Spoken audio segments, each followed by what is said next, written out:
Le travail est un droit, vous le savez, le travail est surtout un droit pour tous.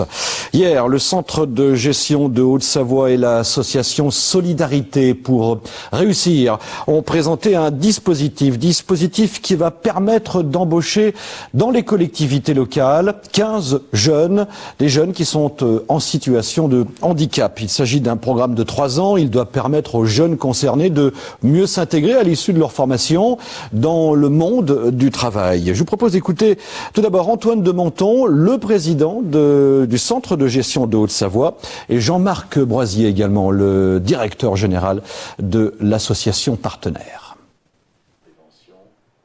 Comment la collectivité peut être, à travers le contrat d'apprentissage, un élément de réponse pour performer les profils de jeunes ou de moins jeunes en situation de handicap et de permettre ainsi aux entreprises du territoire d'avoir de disposer de compétences identifiées au moment où les jeunes sortiront de l'apprentissage et donc de la collectivité. L'objectif fixé par la loi, c'est d'atteindre les 6% de personnes en situation de handicap qui soient employées dans la fonction publique territoriale.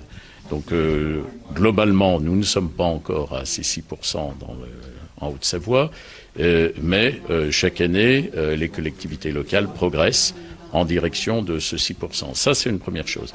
Ce que nous mettons en place aujourd'hui a un lien direct ou indirect avec cet objectif des 6%. Ce que nous mettons en place aujourd'hui, c'est la formation de personnes handicapées et la formation en alternance, en pensant que les collectivités locales peuvent accueillir des personnes formation en alternance, des personnes handicapées. Certains d'ailleurs de ces métiers sont typiquement réservés à la fonction publique. Secrétaire de mairie, ça se trouve que dans les collectivités territoriales.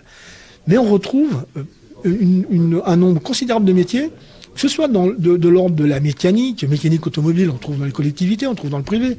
Les espaces verts, on trouve à la fois dans les collectivités et le privé. La restauration, la cuisine, le service, l'animation. Je pense que vraiment, on n'est pas à nos limites dans les métiers possibles, mais chaque fois que le handicap permettra l'accès à ce métier-là, avec des adaptations, la collectivité pourra répondre favorablement. De façon à pouvoir